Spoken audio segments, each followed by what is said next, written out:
Et du coup, Dorian Branche, STTL Dijon. Moi, je m'occupe de l'agence et puis on est aujourd'hui avec Jérémy qui va nous expliquer un petit peu ce qu'il est venu faire sur site avec le scanner RTC 360 de chez Leica. Je suis Jérémy, je suis responsable d'agence chez My Digital Buildings à Dijon. My Digital Buildings, on est une société en France spécialisée et leader dans le relevé 3D. Et aujourd'hui, on est sur un site chez Suez, sur une station de traitement d'eau potable. On a un mix multitechnologie qui est assez intéressant.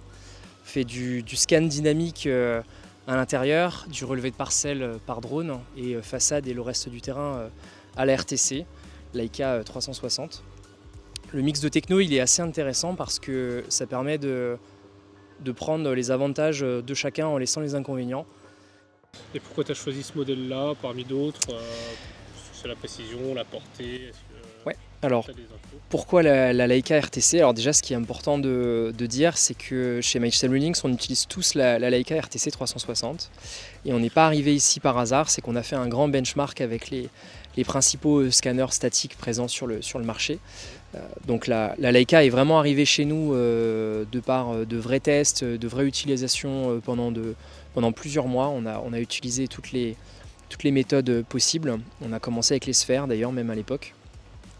Et pourquoi le Leica et pourquoi notamment le RTC 360? Parce que c'est l'appareil qui nous offre non pas un compromis, mais le meilleur ratio temps passé sur place en termes de station comme en termes de bouclage ou bien si on parle d'un projet au global, avec la qualité qui est associée. Ça fait 3 ans maintenant qu'on l'a sur le terrain.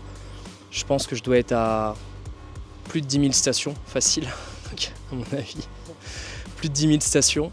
Il n'y a aucune usure. Elle tourne aujourd'hui au bout de 10 000 stations comme à la première. C'est un outil qui est assez rustique, vraiment qu'il fasse froid, chaud, temps humide ou autre, brouillard, ça tourne pareil. Hyper intéressant également avec les RTC, c'est son temps de scan. Par rapport aux outils qui sont présents sur le marché, là on arrive à émarger un nuage de points qui est hyper précis en quelques minutes à peine. En général, la plupart du temps, on scanne en moyenne densité couleur, donc environ 2 minutes. En termes de chantier, tu as d'autres types de chantiers où elle t'a vraiment servi, des chantiers connus ou ouais. Alors du coup la RTC présente ici, elle est allée à la cathédrale Notre-Dame de Paris.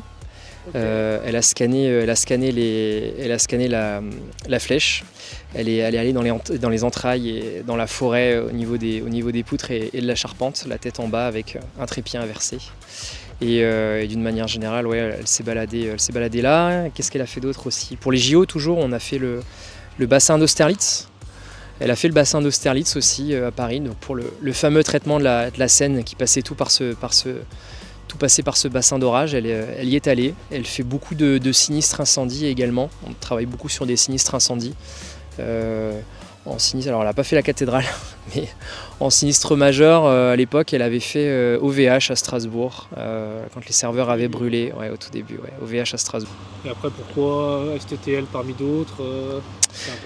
Alors pourquoi STTL? Alors déjà, de prime abord, c'est important pour nous d'avoir un partenaire local, parce que c'est important d'avoir de la réactivité. STTL a un parc, et pour le coup, ça s'est déjà illustré dans le sens où on n'a pas eu de casse, mais comme tous les ans, elle part en révision. C'est important pour nous d'avoir quelque chose en échange pour qu'on puisse continuer de travailler naturellement. On a un bon chef d'agence à Dijon qui nous facilite beaucoup les choses. Quand on veut de la station totale, c'est facile. Quand tout le consommable autour de notre métier, c'est facile. La révision, de l'essai de matériel, tout est hyper simple en fait avec STTL. C'est vrai.